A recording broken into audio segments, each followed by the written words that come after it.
मैं गारंटी के साथ कह सकता हूँ कि दुनिया में 90% जो लोग होते हैं वो सिर्फ़ और सिर्फ़ पैसे के लिए काम करते हैं। वो अपना मन पसंदीदा काम नहीं कर रहे हैं।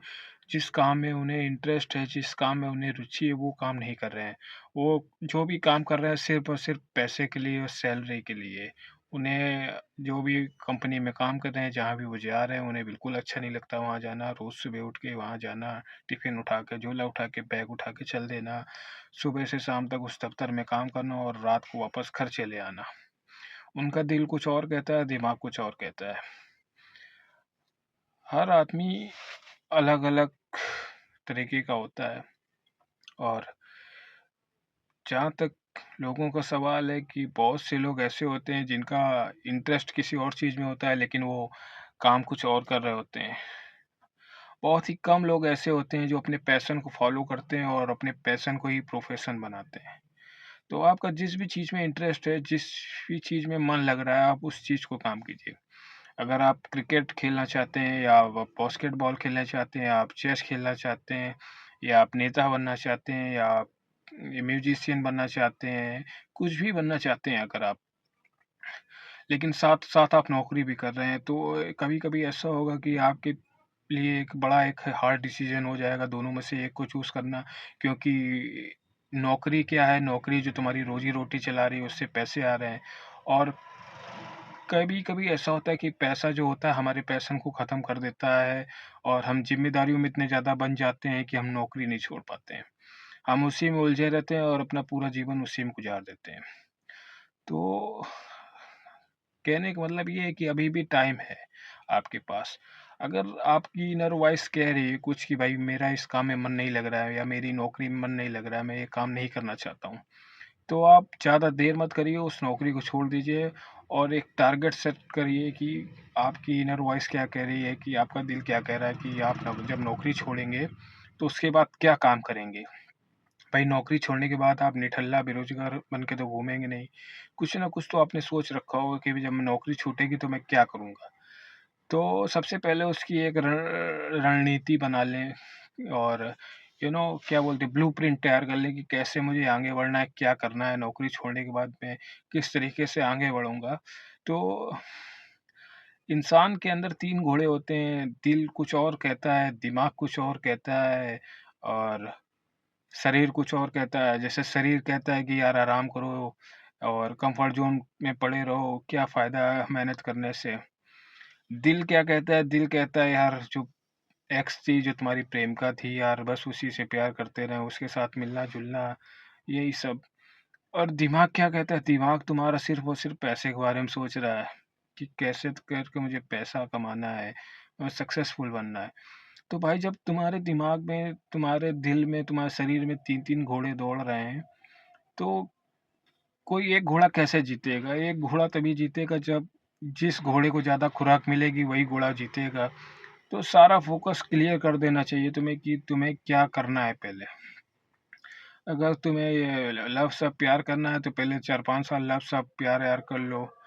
अगर तुम्हें लगता है कि तुम्हें आलस करना है तो आराम करना है तो पूरी ज़िंदगी पड़ी आराम करते रहो।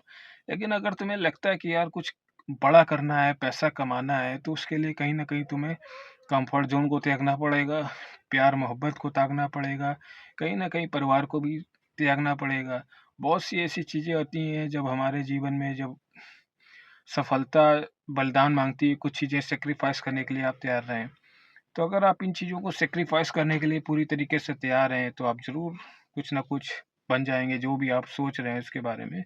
लेकिन ये बहुत एक हार्ड डिसीज़न है। मेरा अपना पर्सनल एक्सपीरियंस है कि मैं खुद उलझा हुआ हूँ कि मैं क्या करूँ? बस ऐसा लग रहा है जैसे ना ज़िंदगी जी नहीं रहे, कट रही ज़िंदगी। बहरहाल आज की डेट में सब कुछ है, घर है, पैसा है, गाड़ी है, बैंक बैलेंस भी है, लेकिन उतना ज़्यादा नहीं है कि नो फ्रीडम होनी चाहिए लाइफ़ में। पैसा हो कम से कम 50-100 करोड़ रुपए, तब लगता है कि आप पैसे वाले हो, नहीं तो ऐसा लगता है कि आप क्या है, दाल-रोटी के लिए जीवन काट रहे हो। तो और काम वो करना चाहिए जिससे आपके अंदर खुशी मिले, जिससे आपको एनर्जी मिले कि यार खुद से मन करे कि मुझे काम पे जाना है। आप अगर ऐसा काम कर रहे हो कि यार बॉस पेलेगा, ये करेगा, वो करेगा, वहाँ नहीं जाऊँगा, नौकरी पे नहीं जाऊँगा तो बातें सुनाएगा, काम समय पे पूरा नहीं करूँगा तो तनख्वाह कट जाएगी। अगर आप ये सब सोचोगे तो आप कैसे आगे बढ़ोगे? तो आप अपने प्रोफ़ेशन को, अपने पैशन को प्रोफ़ेशन बनाओ, जो भी चीज़ से आप प्यार करते हो, कोई भी चीज़। अब हालिया में जो बिहार में चुनाव हुए हैं, वो 25 साल की एक लड़की है मैथिली ठाकुर, वो देखो कवित्री बनी थी, उसके अंदर टैलेंट था।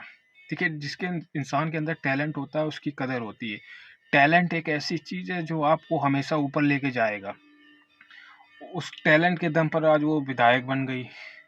हालाँकि दुनिया में बहुत से लोग टैलेंटेड लोग पड़े हैं, वो राजनीति में उतना अच्छा कमाल नहीं कर पाए। लेकिन अगर आपके अंदर स्किल होगी, कोई टैलेंट होगा तो आप एक एक अलग अनुभव फ़ील करेंगे, एक अलग कॉन्फिडेंस फ़ील करेंगे। आप यू नो 90% लोगों से डिफरेंट हो जाएँगे, आप टॉप 10% लोगों में से हो शुमार हो जाएँगे। तो कोशिश ये करें कि कोई अपने अंदर एक स्किल्स जनरेट करें, भगवान ने हर एक अंदर के इंसान के अंदर एक स्किल दे रखी है। आपको क्या करना है, उस स्किल को फाइंड आउट करना है, उसको ढूँढना है कि मैं किस काम में एक्सपर्ट हूँ, मुझे क्या अच्छा लगता है, कि कौन-सा ऐसा काम है जो मुझे करने में बड़ा मज़ा आता है या उसमें मेरा इंटरेस्ट होता है। उसके लिए मैं अपनी नींद भी त्याग दूँगा, कुछ भी कर दूँगा। उस काम को जैसे का कहा जाए कि 6 बजे उस काम को करना है तो भी मैं उसे हैपली करूँ या बहाने ना बनाऊँ। तो उस स्किल को आपको आइडेंटिफ़ाई करना है, उस पे थोड़ा फ़ोकस करना है और ऊपर वाले की दुआ से एक दिन आप शानदार रिज़ल्ट पाएँगे और आप लगेगा कि वाक़ई में यार मेरी जीवन जो है बहुत ज़्यादा अच्छा हो गया है। तो मैं तो कहूँगा हर एक इंसान को अपने अंदर एक स्किल डेवलप करनी चाहिए या स्किल को फाइंड आउट करना चाहिए, उस पे रिसर्च करना चाहिए, उस पे एनालिसिस करना चाहिए और फिर उस स्किल पे वर्क करना चाहिए।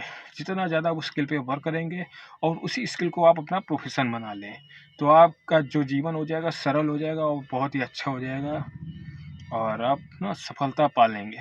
तो बस इतना ही कहना चाहता हूँ।